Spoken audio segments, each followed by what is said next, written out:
Russia के राष्ट्रपति Vladimir Putin ने मिलिट्री ऑपरेशन लॉन्च करा यूक्रेन में और यूक्रेन में अपनी सेना को भेज दिया।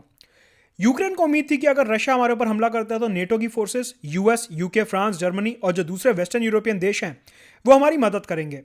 साथ में यूक्रेन ने इंडिया प्रधानमंत्री नरेंद्र मोदी से अपील करा कि व्लादिमीर पुतिन, आपकी शायद बात सुने, आप व्लादिमीर पुतिन से बात करके हमारा इन्वेजन रुकवाइए। प्रधानमंत्री नरेंद्र मोदी ने रशिया के राष्ट्रपति व्लादिमीर पुतिन से बात करी, बट उसका कोई बहुत ज्यादा फायदा हुआ नहीं और रशिया ने अपना स्पेशल मिलिट्री ऑपरेशन यूक्रेन में चालू रखा।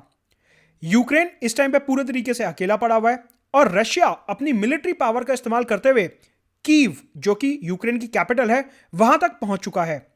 इस बैकड्रॉप में सवाल यह उठता है कि क्या यूक्रेन को सरेंडर कर देना चाहिए? अगर हां तो उसके पीछे क्या डेटा है, क्या फैक्ट्स हैं, और अगर नहीं तो क्यों नहीं करना चाहिए और आगे उसका वे फॉरवर्ड क्या रहेगा? इस पर्टिकुलर मसले पे बात करने वाले हैं इस वीडियो में। अनअकैडमी में सब्सक्राइब करने के लिए you have to use the referral code Madhut Gupta 10% discount के लिए। नए बैचेस शुरू हो रहे हैं 25 फरवरी से इंग्लिश, हिंदी और बायलिंगुअल में, और अनअकैडमी का स्पेशल ऑफर जहां पे आपको आइकॉनिक और कॉम्बो सब्सक्रिप्शन पे 10,000 और 5,000 का रिस्पेक्टिव डिस्काउंट मिलेगा over and above the 10% discount on referral code.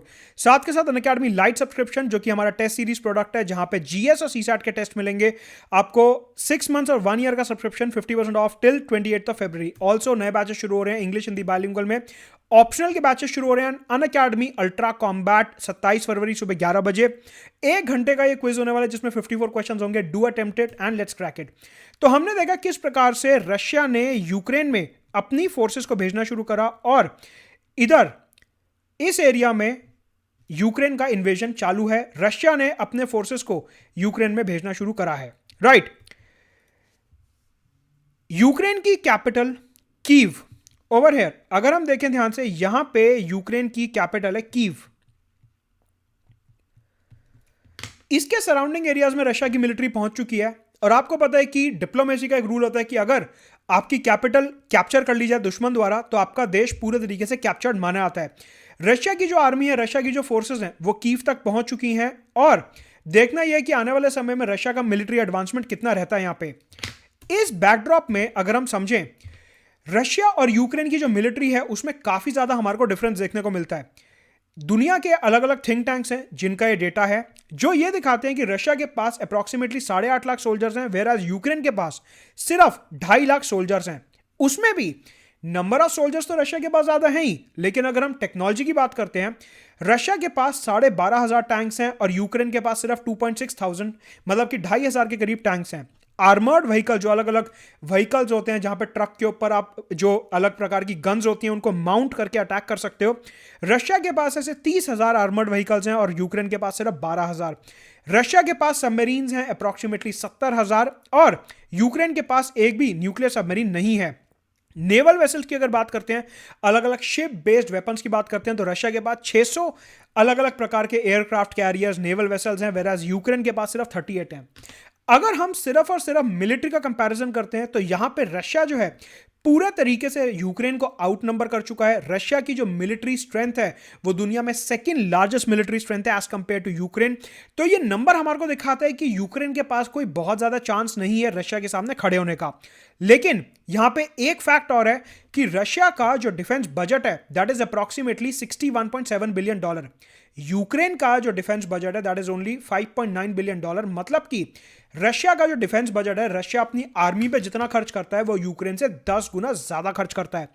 ऐसे में यूक्रेन अकेले रशिया का सामना कर पाएगा वो हमारे को क्लियरली दिखता है कि वो पॉसिबल नहीं है कहीं से कहीं तक।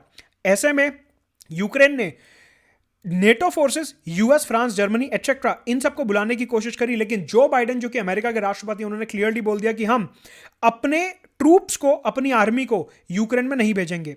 आप ये सवाल पूछ सकते हैं कि ऐसा क्यों? अमेरिका तो सबसे बड़ी मिलिट्री पावर है, फ्रांस, जर्मनी और ये सब इतने पावरफुल देश हैं, तो इन्होंने अपनी मिलिट्री भेजने से मना क्यों कर दिया? बेसिकली उसका यहां पे आंसर है, व्लादिमीर पुतिन ने जैसे ही स्पेशल मिलिट्री ऑपरेशन लॉन्च करा था वैसे ही उन्होंने एक भाषण दिया। उस अभिभाषण में उन्होंने बोला कि अगर कोई भी देश इसमें बीच में आने की कोशिश करता है तो वो ऐसी कॉन्सिक्वेंसेस फेस करेगा जो आज तक उसने इतिहास में नहीं फेस करी होंगी। मतलब इसका क्या मतलब हुआ?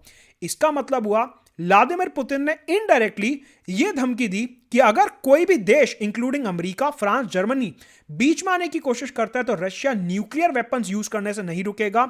आज तक इन देशों ने कभी न्यूक्लियर अटैक फेस नहीं करा है। जापान सिर्फ इकलौता देश है जिसने न्यूक्लियर वेपन फेस करा है। तो रशिया ने बोला कि यूएस, जर्मनी, फ्रांस वगैरह अगर बीच में आने की कोशिश करते हैं तो इनके ऊपर मैं न्यूक्लियर अटैक करने से नहीं रुकूंगा, इनको ऐसी कॉन्सिक्वेंसेस फेस करनी होंगी जो इन्होंने आज तक नहीं करी हैं। मतलब कि रशिया ने सीधा सीधा न्यूक्लियर वॉर के यहां पे थ्रेट दिया इनडायरेक्टली, और यह बोला कि कोई भी बड़ा देश बीच में नहीं आएगा, जिसकी वजह से यूएस, फ्रांस, जर्मनी ने अपने ट्रूप्स भेजने से मना कर दिया। यहां पे दूसरा factor, apart from nuclear weapons, apart from nuclear conflict, एक चीज जो आपको और ध्यान रखनी है कि अगर यूएस, जर्मनी, फ्रांस और ये सब देश अपने ट्रूप्स यूक्रेन भेजते हैं तो कोई बड़ी बात नहीं है कि कल को चाइना भी अपने ट्रूप्स रशिया के सपोर्ट में भेज दे, क्योंकि हमें पता है कि चाइना और यूएस आपस में नहीं बनती उनकी। रशिया और चाइना नेबरिंग कंट्रीज हैं और काफी अच्छे ट्रेडिंग पार्टनर्स और स्ट्रेटेजिक पार्टनर्स भी हैं। इस कॉन्टेक्स्ट में कोई बड़ी बात नहीं है कि अगर यूएस अपने ट्रूप्स भेजता तो चाइना भी अपनी पीपल्स लिबरेशन आर्मी रशिया भेज देता, और वो वर्ल्ड वॉर 3 में पूरे तरीके से कन्वर्ट हो रहा था। ये सारे फैक्टर्स देखते हुए यूरोपियन देशों ने और अमेरिका ने अपनी आर्मी को यूक्रेन में नहीं भेजा, लेकिन यूक्रेन को मिलिट्री इक्विपमेंट सप्लाई करे। फॉर एग्जांपल, यूएस और दूसरे वेस्टर्न यूरोपियन देशों ने जैवलिन मिसाइल सप्लाई करी है यूक्रेन को। जैवलिन मिसाइल का मतलब होता है कि यूक्रेन के जो सोल्जर्स हैं वो अपने कंधे पे स्पेशल टाइप का एक रॉकेट लॉन्चर रखेंगे और उससे मिसाइल निकाल देंगे। ये जो जैवलिन मिसाइल होती है ये एंटी टैंक मिसाइल होती है, मतलब कि यूक्रेन के सोल्जर अगर कंधे पे रख के उस मिसाइल को लॉन्च करते हैं तो रशिया के जो टैंक्स यूक्रेन में एंटर कर रहे हैं उनको काफी नुकसान पहुंच सकता है। इसके अलावा यूएस और वेस्टर्न यूरोपियन देशों ने स्ट्रिंजर मिसाइल सप्लाई करी है यूक्रेन को। Stinger missile surface to air missile है। सरफेस टू एयर मिसाइल का मतलब होता है कि अगर जमीन पर खड़े रह के यूक्रेन के सोल्जर्स इस स्ट्रिंजर मिसाइल को लॉन्च करते हैं तो आसमान में रशिया के जो हवाई जहाज हैं उनको काफी नुकसान पहुंचाया जा सकता है। इसके अलावा ग्रेनेड लॉन्चर्स, एम्यूनिशन और मोर्टार्स, बंदूकें, गोलियां, मैकेनाइज्ड गन्स, ये सारी चीजें यूएस और वेस्टर्न यूरोपियन देशों ने यूक्रेन को सप्लाई करी है। कहने का मतलब है उन्होंने अपने ट्रूप्स नहीं भेजे लेकिन थोड़े बहुत हथियार भेज दिए यूक्रेन के लिए। इस कॉन्टेक्स्ट में अगर हथियार भेजे भी जा रहे हैं तो यूक्रेन के पास कोई बहुत ज्यादा नंबर ऑफ सोल्जर्स तो है नहीं, मतलब कि हेड टू हेड कंपैरिजन में यूक्रेन पूरे तरीके से कमजोर नजर आता है। और अगर यूरोप या यूएस बीच में आने की कोशिश करता है तो वर्ल्ड वॉर 3 में कन्वर्ट हो सकता है या फिर न्यूक्लियर कन्फ्लिक्ट में भी कन्वर्ट हो सकता है। इस बीच इंडिया का स्टैंड ये रहा है कि हम पंचशील प्रिंसिपल फॉलो करते हैं, तो हमारे को पीसफुली डिप्लोमेटिक नेगोशिएशंस के थ्रू इस पूरे कन्फ्लिक्ट को रिजॉल्व करना चाहिए। और हम तो नॉन अलाइनमेंट फॉलो करते ही हैं, तो ना तो हम रशिया की साइड है ना ही हम यूक्रेन की साइड है। हम दोनों के साथ दोस्ती बना के चलेंगे, लेकिन हम ये चाहते हैं कि इनके बीच में जो भी कन्फ्लिक्ट है वो पीसफुली डिप्लोमेटिक नेगोशिएशन से सॉल्व हो। तो यहां पे यूक्रेन को सरेंडर करना चाहिए नहीं करना चाहिए, आंकड़े तो यही दिखाते हैं कि इस टाइम यूक्रेन काफी बैकफुट पे है। अनअकैडमी सब्सक्राइब करने के लिए use the referral code Madhud Gupta 10% discount के लिए नीचे टेलीग्राम चैनल का लिंक दिया, डू ज्वाइन दैट। और 25 फरवरी से नए बैचेस शुरू हो रहे हैं इंग्लिश हिंदी बाइलिंगुअल में। Let's crack it.